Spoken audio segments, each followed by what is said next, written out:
नमस्कार, मैं हूं आपके साथ आस्था कौशिक। चमोली में ग्लेशियर टूटने के बाद माणा गांव में चल रहा है सबसे बड़ा रेस्क्यू ऑपरेशन। पूरी खबर बताएंगे और साथ ही आपको बताएंगे पहाड़ों पर मौसम पूरी तरीके से बदल गया है। बर्फबारी ने कैसे मुश्किलें बढ़ाई हैं, विस्तार से दिखाएंगे।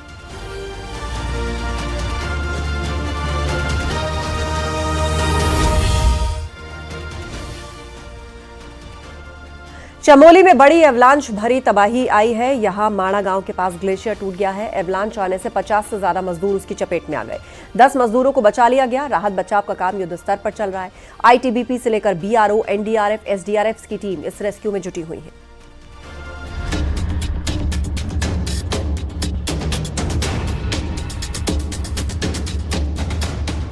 चमोली के माणा गांव में सुबह ठीक से हुई भी नहीं थी कि बर्फीले तूफान ने तबाही मचा दी। सुबह करीब 5 बजे बीआरओ कैंप के ऊपर एवलांच आया, जिससे किसी को भी संभलने का मौका तक नहीं मिला। मौसम कई दिनों से खराब चल रहा था, बर्फबारी हो रही थी। किसी को आभास नहीं था कि बर्फीला तूफान मुसीबत लेकर आ रहा है। मजदूरों के कैंप से एवलांच टकराया, जिसकी चपेट में करीब 50 लोग आ गए। मंजर कितना भयानक रहा होगा, इसका अंदाजा लगाना मुश्किल नहीं है। एवलांच की चपेट में 8 कंटेनर और 1 शेड आ गया। नेचुरल डिजास्टर के कारण वो ये डैमेज हुआ और उसमें करीब हमने जैसे पता चला तो आईटीबीपी की जो हमारी कंपनी वहां पर है, इसके जिसको लीड हमारा एक गस्टेड ऑफिसर करता है और साथ में हमारी कंपनी के वहां करीब अच्छे मतलब जो हमारी कंपनी के ऑथराइज स्ट्रेंथ भी है, तो साथ में तुरंत हमने उसको रेस्क्यू और रिलीफ वर्क करना शुरू किया। और साथ में ये भी कहना चाहूंगा कि हमारे बगल में ही आर्मी की भी डिप्लॉयमेंट है, तो आर्मी ने भी साथ साथ ही इसमें रेस्क्यू रिलीफ वर्क में हेल्प किया। वो भी रेस्क्यू रिलीफ वर्क किए। चमोली में माणा के पास जिस जगह एवलांच आया है उसको हम मैप के जरिए आपको दिखाने की कोशिश करेंगे। ये आप देख सकते हैं, ये उस पूरे इलाके का ये मैप है। हालांकि मैप गर्मियों का लिया गया है। ये अलकनंदा है और ये अलकनंदा से लगी हुई ये बद्रीनाथ नेशनल हाईवे है जो माणा गांव के लिए जाता है। और ठीक यहाँ से माणा से कुछ पहले ये सड़क तिब्बत बॉर्डर के लिए कटती है। तो आप ये देख सकते हैं कि यहाँ पर माणा, ये आपको माणा गांव नजर आएगा और माणा गांव से कुछ पहले ये माणा पास है। यहाँ पर आप देख सकते हैं कि आईटीबीपी का कैंप यहाँ पर मौजूद है। ठीक यहीं पर इसी कैंप के पास ये एवलांच आया, जिसने यहाँ पर जो श्रमिक रह रहे थे उनको वो इस एवलांच के नीचे दब गए और फिर एवलांच नीचे बताया जा रहा है कि अलकनंदा तक उसकी रीच बनी हुई है। हादसे की जानकारी मिलते ही आईटीबीपी, बीआरओ की टीमें राहत बचाव में जुट गईं। सेना के अलावा एनडीआरएफ और एसडीआरएफ की टीमें भी राहत बचाव में लग गई। टीम में डॉक्टर भी शामिल है। रेस्क्यू किए गए मजदूरों को अस्पताल ले जाया गया है।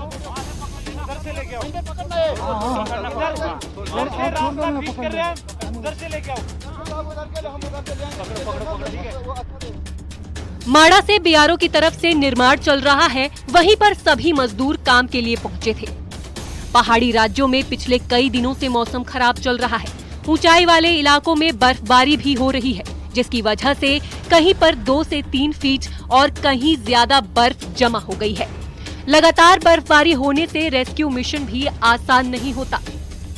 बद्रीनाथ धाम में जो आईटीबीपी आर्मी की टीम थी उनके द्वारा सर्च ऑपरेशन चलाया गया और अब जो निचले इलाकों से ऊपरी इलाकों में अब जो बद्रीनाथ धाम है वहाँ पे आर्मी आईटीबीपी की ये एम्बुलेंसें भेजी जा रही हैं। आप देखिए आईटीबीपी के वाहन जो हैं वो यहाँ पे अभी रुके हुए हैं पांडुकेश्वर क्षेत्र में और यहाँ से इनको अब आगे किया जाएगा। आप देख सकते हैं अभी भी इन बद्रीनाथ राष्ट्रीय राजमार्ग पर जो ये पांडुकेश्वर का इलाका है लगातार बर्फबारी हो रही है। इस बीच जो रेस्क्यू टीम है वो लगातार बद्रीनाथ धाम की तरफ जा रही है। आर्मी की ये गाड़ियां आप देख सकते हैं नेशनल हाईवे पर खड़ी है क्योंकि बर्फ बहुत ज्यादा इस समय गिरी है, लेकिन ग्राउंड जीरो से लगातार जो मूवमेंट है सर्च ऑपरेशन का वो लगातार जारी है। टीमों को रवाना कर दिया गया है, सेना की मदद ली जा रही है। सीएम पुष्कर सिंह धामी ने आपदा कंट्रोल रूम में बड़ी बैठक की। अधिकारियों के साथ माणा के हालातों पर चर्चा हुई। बचाव के काम चल रहे हैं तेजी से। सभी चाहे आईटीबीपी है, सेना के लोग हैं, स्थानीय प्रशासन के लोग हैं, वायुसेना के लोग हैं, एक्सपर्ट हैं, सभी से वार्ता हो चुकी है। सभी लोग अपनी पूरी तरह से बचाव और राहत कार्य में लगे हुए हैं, जो भी जिस स्तर पर, क्योंकि मौसम थोड़ा अभी खराब है, विजिबिलिटी बहुत नहीं है, इसलिए हेलीकॉप्टर सेवा वहां पर नहीं हो पा रही है। और जो स्नो एक्सपर्ट हैं उनकी भी सेवाएं ली जा रही हैं और आईटीबीपी के लोग वहां विशेष रूप से काम कर रहे हैं। एनडीआरएफ भी वहां लगी है, एसडीआरएफ की टीम भी लगी है। वहीं गृह मंत्री अमित शाह ने भी सीएम धामी से बात की है। मजदूरों को जल्द सुरक्षित बाहर निकालने के उपायों पर चर्चा हुई। चमोली में भारी बर्फबारी के बाद नेशनल हाईवे बंद है। हनुमान चट्टी से लेकर बद्रीनाथ धाम तक सड़क पर बर्फ जम चुकी है, जिसकी वजह से आवाजाही बंद है। बीआरओ बर्फ हटाने के काम में जुटी है। सुनील नवप्रभात के साथ ब्यूरो रिपोर्ट, न्यूज़ 18।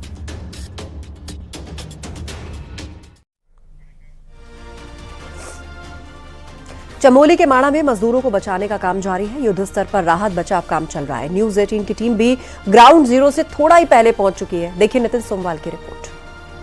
आज राष्ट्रीय राजमार्ग पर इस समय मैं पहुंच चुका हूं और हम कोशिश कर रहे हैं कि जो बद्रीनाथ धाम में एवलांच के बाद 57 लोग वहां पे फंसे हुए थे, उनको किस तरीके से वहां पे निकाला जा रहा है, उसका रेस्क्यू आप तक पहुंचाएं। लेकिन लगातार बारिश और बर्फबारी की वजह से आप देखिए, जो रेस्क्यू की टीम आईटीबीपी की जोशीमठ सुनील से रवाना हुई थी, वो इस समय रास्तों को काट काट कर आगे बढ़ने की कोशिश कर रही है, क्योंकि यहाँ पे बहुत ज्यादा बर्फबारी हुई है। और जो बद्रीनाथ धाम में से लगभग 2 से 3 किलोमीटर आगे जो ग्लेशियर टूटने के बाद जो वहाँ पे हादसा हुआ है, अभी तक लगभग 16 लोगों को निकाल दिया गया है और 41 लोग अभी भी वहाँ पे फंसे हुए हैं। उनको निकालने का जो रेस्क्यू है वो जारी है। और यहाँ पे जो बर्फबारी हो रही है उसकी वजह से जो रेस्क्यू की टीम है वो भी धीरे धीरे मूवमेंट कर रही है। पैदल ये टीम बद्रीनाथ धाम तक पहुंचेगी। पांडुकेश्वर से आगे हम पहुंच चुके हैं और लगभग अभी जो सफर है बद्रीनाथ धाम का वो अभी 20 से 22 किलोमीटर का है। इसके अलावा आपको दूसरी तस्वीरें दिखाएंगे। जेसीबी मशीन के द्वारा यहाँ पे सड़क को क्लियर किया जा रहा है और अब जो टीमें हैं वो उनकी जो गाड़ियां हैं वो आगे की तरफ बढ़ेगी।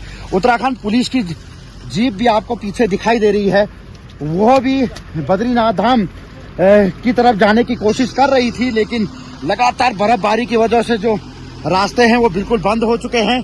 और ये देखिए आप किस तरीके से जो बड़ी गाड़ियां हैं वो भी स्लिप हो रही हैं। तो कुल मिलाकर अगर देखा जाए तो इस समय जो हालात हैं पहाड़ों में वो बहुत बदले हुए हैं, लेकिन सबका मकसद है कि जो 57 जिंदगियां इस समय बद्रीनाथ धाम में एवलांच के अंदर फंसी हुई है उन्हें सुरक्षित बाहर निकाला जाए।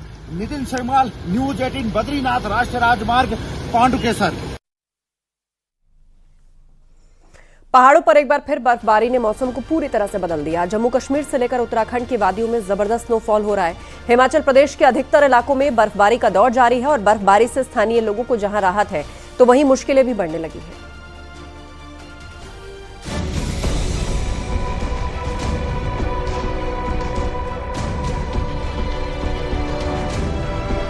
जम्मू कश्मीर के पहलगाम से ये तस्वीरें सामने आई हैं।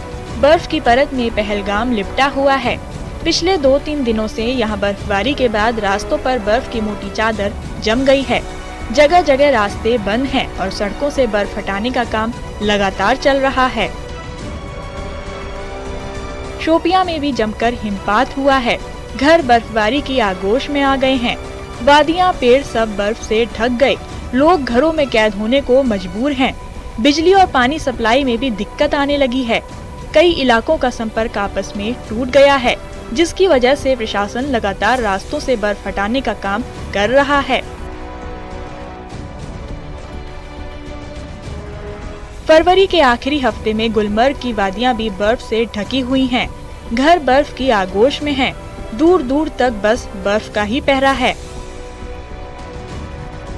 जनवरी से एक खुशहाल साल साबित हो रहा है, क्योंकि कल से आज 1-2 दिन हो गए काफ़ी अच्छी बर्फबारी हुई इस इलाके में और उम्मीद है कि ये जो यहाँ पर कमी थी पानी वगैरह की, पहाड़ों में जो कुदरती वसाइल थे उनमें एक बार फिर रौनक आएगी। करगिल में भी जोरदार बर्फबारी हुई है। साको और टिसोरो में सबसे ज्यादा बर्फ गिरी है। यहाँ करीब 2 फीट बर्फ गिरी है, जिससे मुश्किलों में इजाफा हो गया है। बांदीपोरा में बर्फबारी मुसीबत बन गई। एवलांच आने के बाद कई घरों को नुकसान हुआ है। डोडा में भी मौसम की चाल पूरी तरह बदल गई। रुई के फाहे की तरह बर्फ गिर रही है। यहाँ के गंदो भलेसा पर्वत पर बर्फ की चादर बिछी हुई है। हिमाचल प्रदेश में भी मौसम करवट ले चुका है। चंबा का हाल देखिए, आसमान से बर्फ की बारिश हो रही है। दूर दूर तक बर्फ ही बर्फ है। वहीं अगले 3 दिनों तक बर्फबारी का अलर्ट है। पर्यटक स्थल मनाली में बर्फबारी का दौर जारी है। 1 फीट के करीब बर्फबारी हो चुकी है। घाटी में लगातार हो रही बर्फबारी के चलते कई सड़क मार्ग भी बाधित हैं। सोलंग नाला में 2 से 2.5 फीट के करीब बर्फबारी हो चुकी है। बर्फबारी को देखकर ऐसा लग रहा है कि मानो अभी यहाँ पर सर्दियों की शुरुआत हुई है। तस्वीरें देख रहे हैं मनाली के मोर रोड से, ये एक्सक्लूसिव तस्वीरें हैं जहाँ पर जो है लगातार बर्फबारी यहाँ पर जो है हो रही है। फिलहाल यहाँ पर कुछ सैलानी मौजूद, हम इनसे बात करते हैं और इनसे हम जानते हैं। आप लोग कहाँ से आए हुए हैं? मुंबई से हैं। कैसा लग रहा है मुंबई से यहाँ के? बहुत ठंड है। ठंड है तो मुंबई में तो गर्मियाँ शुरू हो चुकी है, लेकिन मनाली का माहौल कैसा है? एकदम बहुत बढ़िया है। बहुत बढ़िया है। आपका क्या कहना है? हम भी मुंबई, हम सब लोग एक साथ है, ग्रुप टूर पे आए थे हम लोग यहाँ पर। उम्मीद की थी आपने इस तरह बर्फ देखने को मिली मनाली आके? नहीं, लेकिन बहुत मजा आ रहा है ये सब सुन के, देख के। लाहौल स्पीति में जबरदस्त बर्फबारी हो रही है। पिछले 4 दिन से यहाँ के अधिकतर इलाकों में बर्फ गिर रही है। अब तक 5 फीट बर्फ गिर चुकी है, जिससे आम जनजीवन भी प्रभावित हो रहा है। लाहौल स्पीति को जोड़ने वाले 150 से ज्यादा रास्ते बंद हो गए हैं। लोग घर से बर्फ हटाने के काम में जुटे हुए हैं। मौसम विभाग ने रेड अलर्ट जारी किया है।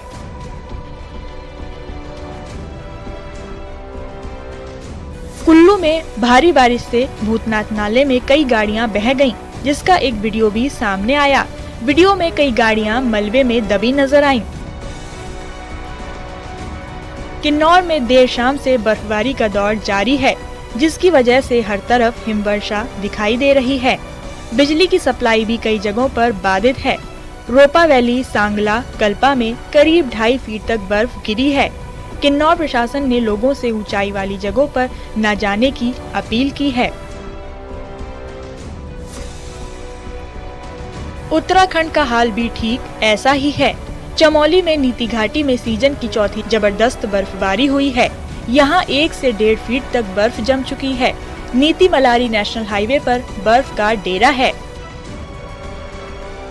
इस समय मैं चमोली के ऊंचाई वाले इलाकों में मौजूद हूं और आप देखें मेरे पीछे किस तरीके से जो 3000 फीट से ऊंचाई वाले जो इलाके हैं वहां पे तो बर्फबारी हो ही रही है, लेकिन अब धीरे धीरे ये बर्फबारी 2000 और 2500 फीट की जो ऊंचाई वाले इलाके हैं वहां पे भी जमने लगी है। मकानों में अब धीरे धीरे आप देख सकते हैं कि बर्फ जो जमने लगी है और उसके बाद लगातार जिस तरीके से फरवरी के महीने में गर्मी का एहसास हो रहा था, अब लोगों को ठंड का एहसास होने लगा है। उत्तरकाशी में 24 घंटे से बारिश बर्फबारी जारी है। मुखबा, हर्षिल, गंगोत्री, यमुनोत्री में लगातार बर्फबारी जारी है। गंगोत्री धाम में पूरा मंदिर बर्फ की सफेद चादर में ढक गया है। 4 फीट से ज्यादा बर्फ बिछ गई है। पिथौरागढ़ के ऊंचे इलाके बर्फ की सफेद चादर में लिपट गए हैं। मुंस्यारी, व्यास और दारमा घाटी में जमकर स्नोफॉल हुआ है। वहीं केदारनाथ धाम में भी भारी बर्फबारी हुई है। पूरी घाटी में हर तरफ सिर्फ बर्फ ही बर्फ दिखाई दे रही है। गौरीकुंड में जोरदार बर्फबारी हुई है। वहीं निचले इलाकों में ठंड बढ़ गई है। पहाड़ों पर शीतलहर चल रही है। Bureau report, news 18।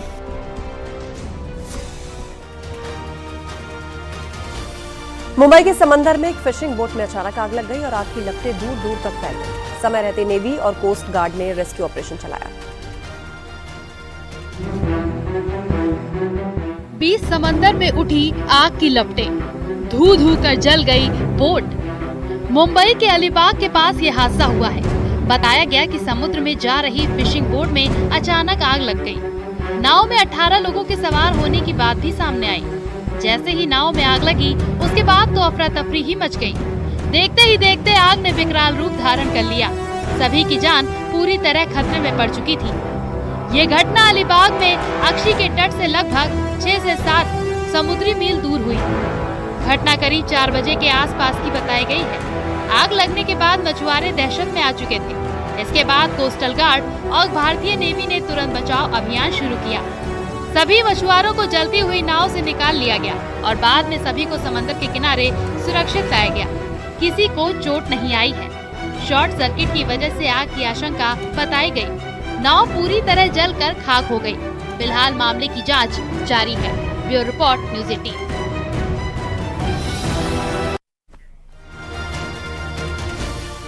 Bollywood film निर्माता निर्देशक बोनी कपूर ने ग्रेटर नोएडा के इंटरनेशनल फिल्म सिटी की जमीन का कब्जा ले लिया है। ईडा सिटी में प्रस्तावित सीएम योगी के इस बेहद महत्वाकांक्षी प्रोजेक्ट पर अब काम तेजी से हो जाएगा। ग्रेटर नोएडा में बनने वाली फिल्म सिटी कैसी होगी, आपको इस रिपोर्ट में दिखाते हैं। फिल्म निर्माता बोनी कपूर ने 250 एकड़ जमीन पर आधिकारिक तौर पर अपना कब्जा ले लिया। ईडा सिटी के सेक्टर 21 में 1000 एकड़ में फिल्म सिटी स्थापित होनी है। पहले चरण में 230 एकड़ में फिल्म सिटी स्थापित करने का टेंडर फिल्म निर्माता बोनी कपूर को मिला है। पिछले दिनों इसके लिए लेआउट प्लान भी अथॉरिटी ने अप्रूव किया था। सबके मन में सवाल है कि आखिर कैसी होगी ग्रेटर नोएडा की फिल्म सिटी। यहाँ न सिर्फ अंतर्राष्ट्रीय शूटिंग रेंज बनाई जाएगी, बल्कि फिल्म म्यूजियम और साउंड प्रूफ गैलरी भी बनेगी। फिल्म सिटी में अत्याधुनिक स्टूडियो, थीम पार्क और उच्च स्तरीय सुविधाएं विकसित की जाएंगी। पहले चरण में 230 एकड़ में इसका निर्माण किया जाएगा, जिसे 7 जोन में विकसित किया जाएगा। 3 जोन कमर्शियल गतिविधियों के लिए और 4 जोन औद्योगिक गतिविधियों के लिए होंगे। यहाँ अत्याधुनिक स्टूडियो, साउंड और लाइट इफेक्ट्स के लिए विशेष स्टूडियो, ओपन सेट्स और सेलिब्रिटी स्टूडियो बनाए जाएंगे। फिल्म सिटी में एक फिल्म यूनिवर्सिटी और ट्रेनिंग सेंटर की स्थापना करने की योजना है, जहां प्रतिभागियों को फिल्म निर्माण, अभिनय, निर्देशन जैसी ट्रेनिंग दी जाएगी। यहाँ theme park, amusement park, Disneyland जैसी आकर्षक सुविधाएं विकसित करने की तैयारी है, जो पर्यटकों और स्थानीय निवासियों के लिए मनोरंजन का केंद्र बनेंगे। फिल्म सिटी में 5 और 7 स्टार होटलों के साथ साथ शॉपिंग सेंटर और व्यावसायिक कार्यालयों का निर्माण किया जाएगा, जो सभी को आधुनिक सुविधाएं देगा। फिल्म सिटी में एक शानदार और अत्याधुनिक सुविधाओं वाला स्विमिंग पूल भी होगा। मार्च में इसका शिलान्यास रखा जाएगा, जिसमें सीएम योगी आदित्यनाथ भी शामिल होंगे। 5 मार्च को शिलान्यास कार्यक्रम हो सकता है। फिल्म सिटी की जमीन पर कब्जा लेने की औपचारिकता यमुना अथॉरिटी के कार्यालय में पूरी हुई। बोनी कपूर और भूटानी ग्रुप की टीम साइट विजिट के लिए ईडा सिटी गई। Bureau report, news 18। नोएडा के चाइल्ड पीजीआई में डॉक्टर्स ने मासूम को नया जीवन दिया। जन्म के बाद से ही उसकी इंटेस्टाइन बाहर थी। ये रिपोर्ट देखिए। पीडियाट्रिक सर्जरी विभाग ने 2 साल की बच्ची की दुर्लभ समस्या को ठीक करके नया जीवन देने का काम किया। बच्ची गैस्ट्रोकिसिस नामक बीमारी से पीड़ित थी। इसमें जन्म के समय बच्चे के पेट से आंत बाहर आ जाती है। इस बीमारी से पीड़ित बच्चे काफी कमजोर भी होते हैं। डॉक्टरों ने सर्जरी से पहले उसे 1 महीने तक वेंटिलेटर पर रखा। कहते हैं धरती पर भगवान का रूप डॉक्टर होते हैं, और ऐसा ही देखने को मिला जहां नोएडा के सेक्टर 31 चाइल्ड पीजीआई में एक 2 वर्ष की बच्ची को दोबारा जन्म डॉक्टरों ने दिया, उसका ऑपरेशन किया। दरअसल मैं आपको बता दें, बच्ची गैस्ट्रोसिस नामक बीमारी से ग्रसित थी और ऐसे में उसकी आंतें जन्म से ही पेट के बाहर थी, लिहाजा उसका समय से ऑपरेशन होना जरूरी था। डॉक्टरों ने टीमों का गठन किया, उसको सुपरविजन में रखा। 1 महीने तक वेंटिलेटर पर रहने के बाद अब बच्ची की छुट्टी कर दी गई है। आपको बता दें, बच्ची अब पूरी तरीके से स्वस्थ है और परिवार को सौंप दी गई है। बच्ची के सफल इलाज के बाद उसके घर वाले काफी खुश हैं। उन्होंने डॉक्टरों का आभार जताया है। नोएडा से न्यूज़ 18 के लिए हिमांशु शुक्ला की रिपोर्ट।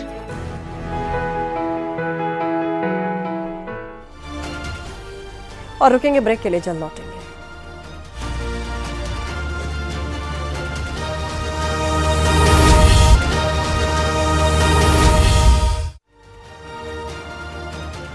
हिंडन एयरपोर्ट से कल से बंगलुरु, कोलकाता और गोवा के लिए उड़ान शुरू होने जा रही है। वहीं 22 मार्च से चेन्नई और जम्मू के लिए भी फ्लाइट शुरू हो जाएगी। 5 शहरों के लिए एयर इंडिया एक्सप्रेस ने टिकटों की ऑनलाइन बुकिंग शुरू कर दी है। साथ ही आने वाले समय में लखनऊ, अयोध्या, प्रयागराज, बनारस, मुंबई और पुणे के लिए भी विमान सेवा शुरू करने की तैयारी चल रही है। आपको बता दें, गोवा के लिए 80% और बंगलुरु, कोलकाता के लिए 60% बुकिंग हो चुकी है। और वर्तमान में हिंडन एयरपोर्ट से भटिंडा, लुधियाना, किशनगढ़, नांदेड़ और आदमपुर की उड़ानें चल रही हैं।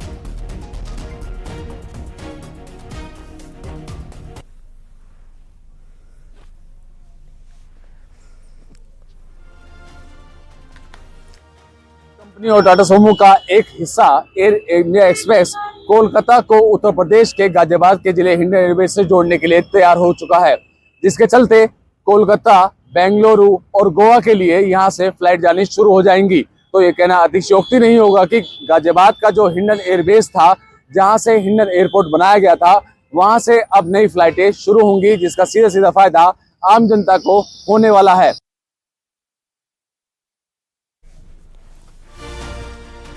बाराबंकी के सतरे क्षेत्र में लोगों ने तेंदुआ देखा, जिससे वो दहशत में है। बाराबंकी हैदरगढ़ राजमार्ग पर यह तेंदुआ दिखा है और सूचना के मुताबिक वन विभाग की टीम वहां पहुंची और उसने सर्च अभियान चलाया। टीम को कुछ पदचिन्ह मिले हैं और प्राथमिक जांच में कुछ पगचिन्ह जो है वो डॉग फैमिली के भी पाए गए हैं। वन विभाग की टीम ने लोगों से सतर्क रहने को कहा। कॉम्बिंग जारी है, जरूरत पड़ने पर यहां पिंजरा भी लगाया जाएगा।